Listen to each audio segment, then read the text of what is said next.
This video from the Innovation Leaders Club will explain how to identify an innovation opportunity. To identify an innovation opportunity, you must find a real problem and understand it clearly so that you can clarify and scope the opportunity before generating ideas. More precisely, the video will cover the 5 whys technique, which is a common approach to help you dig to the root of a problem, as well as how to use the opportunity tool to define your innovation target better. And finally, how to map your innovation opportunities so that you can easily prioritize them. Don't forget that, as usual, you can access for free all of the content on this video, including the PowerPoint presentation, as well as the tools, if applicable, by clicking the link in the description below. Also, if you like the video, don't hesitate to drop a like, share it with your employees, your colleagues, and even your superiors, and leave us a comment down below. If you don't want to miss a video, subscribe now and get notifications for real and practical innovation management practices coming directly from club members. The Academy works to freely share meeting content discussed during Innovation Leaders Club gatherings. Through online bundles available for a fee, the Academy ultimately provides real and practical methodologies, visuals, and tools that can be edited or customized for your organization, training videos, and much more based on the Innovation Leaders Club members' shared best practices and the collective proficiency of all the members' knowledge. One of the most popular strategies in identifying a real problem is the 5 whys analysis. Using this technique will enable you to quickly remove the layers of distracting indications from detecting the real causes of a problem. The 5 whys analysis is a simple tool for drilling down a request to identify the root cause of the problem by asking why 5 times. However, it is vital to clarify that asking 5 times is situational. There are instances when you can discover the root cause after asking why 3 times, or you may even have to ask more than 5 times to reach the answer. Regardless of the specific number, coming up with the root cause is the overall objective. Let's take an electrician installing a light fixture on the ceiling as an example. Let's discuss how to use the 5 whys in determining the root cause. The first part involves meeting with the people familiar with the area in which the problem is related and giving them information to approach and understand the problem. In this example, the electrician reported that he would like a light fixture from the supplier. Meet directly with the customer, ideally in person or by using a remote communication platform such as Teams. Then start asking why. Continue asking why at least 5 times and remember to challenge the resulting answers beyond conventional origins to encourage a thorough search instead of settling for reasons that are known and true. Upon identifying the cause, determine the cause with the most significant impact on the problem and prioritize this. Lastly, find the solution for the most critical issue and analyze its impact and effectiveness. To come back to the light fixture example, by repeatedly asking why to the electrician who made the installation, the lighting company arrives at the underlying root cause of the request. Why would you like a lighter fixture? To make it easier to handle. Why would you like a fixture that's easier to handle? To make it easier to install by holding it with one hand. Why would you like it to be easier to install with one hand? To be able to install it alone. Why would you like to install it alone?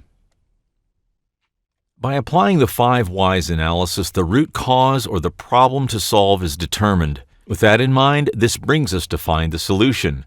In this case, when an electrician is making an installation, he could do everything on his own except the fixture installation, which requires 2 people for 30 minutes. However, the real problem is to conceive a fixture that an electrician can install alone. This will reduce the installation cost by having only 1 worker on site instead of 2. Never miss a video. Subscribe now and get notifications for real and practical innovation management practices coming directly from club members. Don't forget to click on the link in the description below to access the content discussed in this video. Let's discuss the proposed opportunity tool. This is a one-page tool to define a concept from a club member. At the very top, the opportunity is identified. Then in the first box, the current context is explained as well as the organization's current stake in this opportunity. Then the customer's problems and needs are quantified, either by evaluating the number of customers having such problems or by the value that represents such issues. In the following box, the club member explains the competing solutions by detailing their advantages and disadvantages. Interestingly, the latter provides insights on the opportunity. At the bottom, the club member defines the innovation target. First, the member quantifies the objectives, the claims the innovation will be marketed with.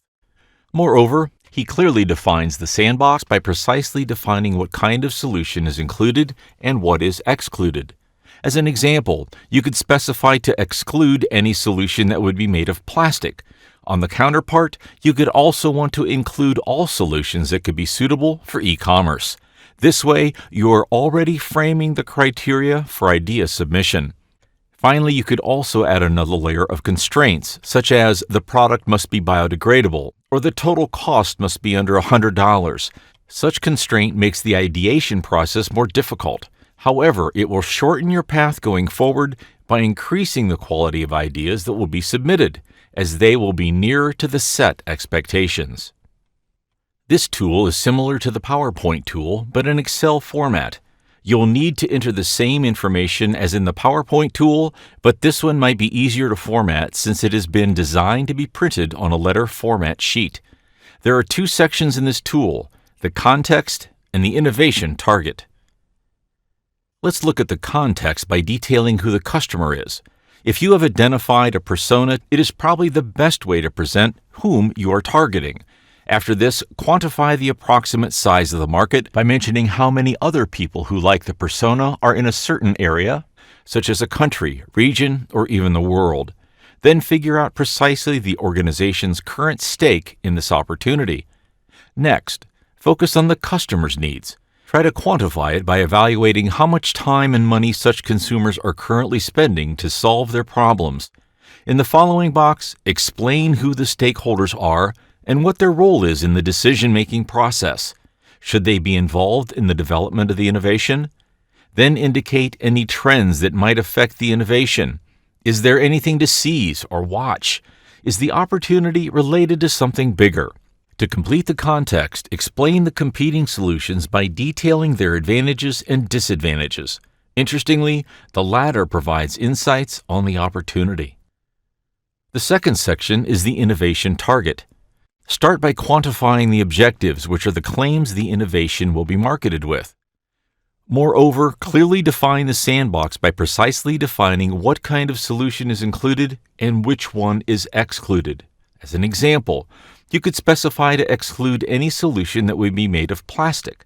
On the counterpart, you could also choose to include all solutions that can also be suitable for e-commerce. This way, you are already framing the criteria for idea submission. Finally, you could also add another layer of constraints, such as the product must be biodegradable or the total cost must be under $100. Such constraints make the ideation process more difficult. However, it will shorten your path going forward by increasing the quality of ideas that will be submitted, since they will be nearer to the anticipated expectations. Let's prioritize opportunities and identify the best ones to bring out at the Innovation Project Portfolio Review. Once you have defined your opportunities, it will be best to prioritize them so that you better understand where to focus your efforts. A tool to easily prioritize your opportunities is to use an opportunity map with two criteria, the business strength and the market attractiveness. This tool is appreciated by many club members. The business strength involves assessing the business's core competencies and strengths and asking whether these competencies could be leveraged if the business chose to seize this opportunity. The market attractiveness is an external measure that captures characteristics such as the size and growth of markets in this opportunity, intensity of competition, margins earned, and the potential for developing innovation. Here you will find a more detailed version of the two criteria.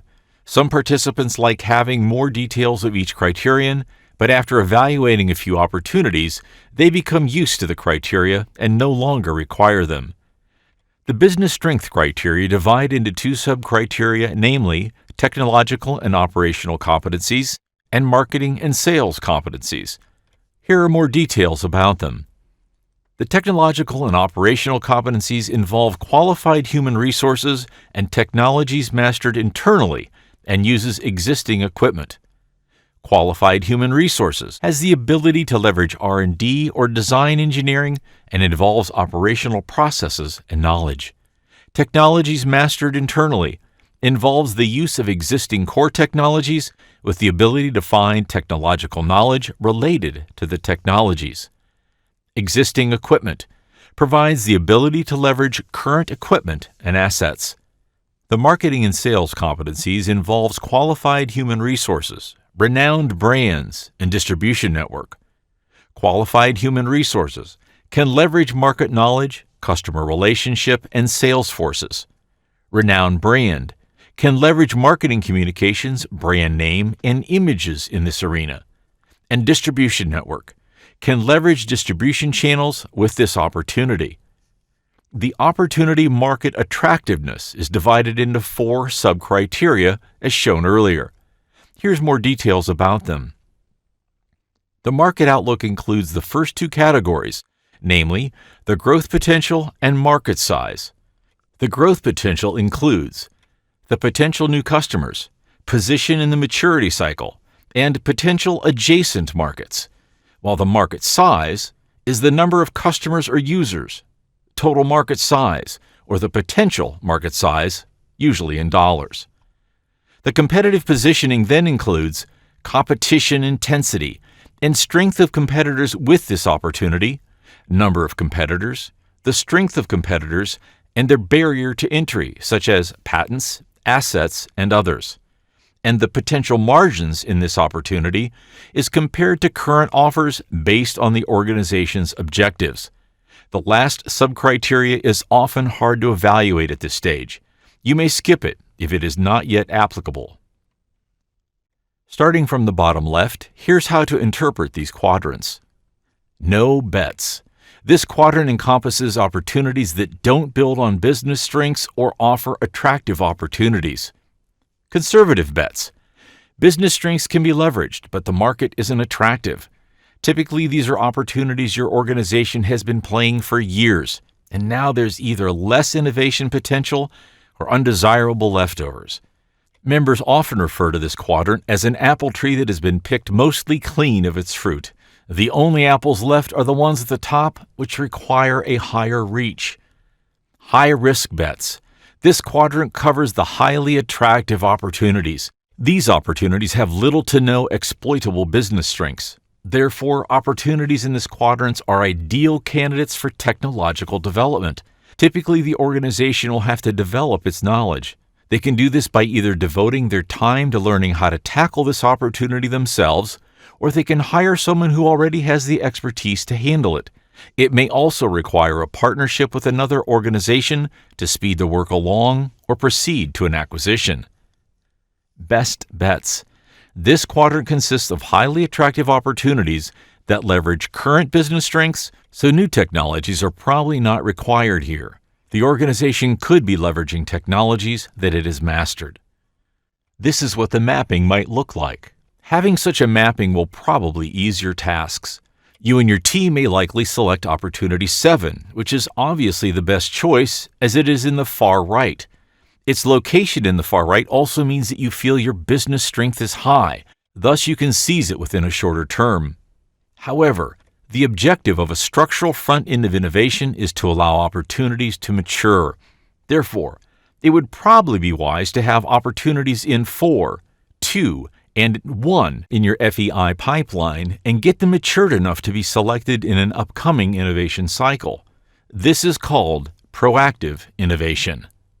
Such mapping should be made for each innovation program so that you can compare apples with apples.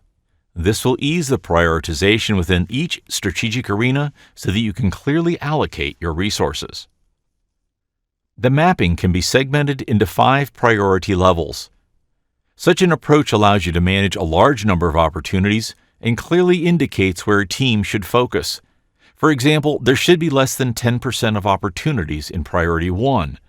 When there is an opportunity in Priority 1, everything else should be stopped so that the whole team focuses on this specific area. Then another 20% of the opportunities should be in Priority 2. The majority of the opportunities, about 40%, will be in the third priority, while the rest of the opportunities will reside in Priority 4 and 5 for about 20 and 10% respectively. Most of the time, these will be rejected. To generate the mapping, an Excel tool is available. Let's look at the tool.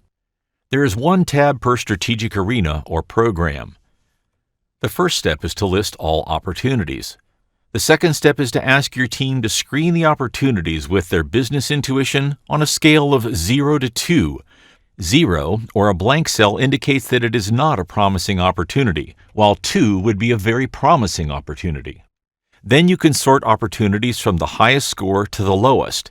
Choose a threshold delimiting opportunities that are interesting enough to be pursued.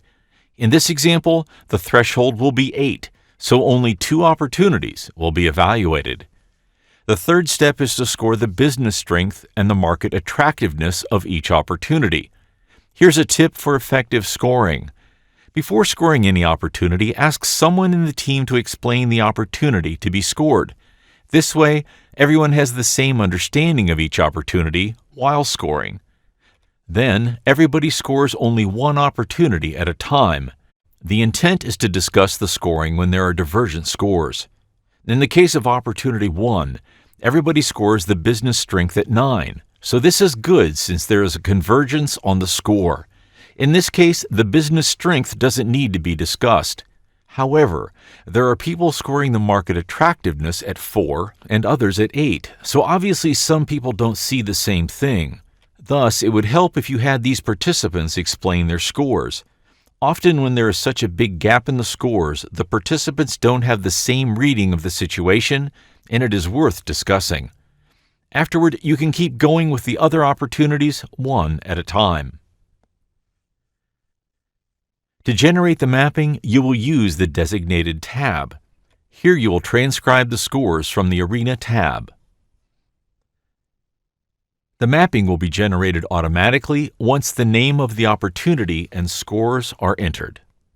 If you haven't done so yet, subscribe to our channel so you don't miss new videos on innovation management practices discussed during the Innovation Leaders Club meetings. You may also want to get a hold of this free content, including the entire PowerPoint presentation with the text associated in the video, and if applicable, the tools presented. You can find the link to get your free package in the description below. Finally, don't hesitate to leave us a comment or watch the next video to learn even more about innovation management practices.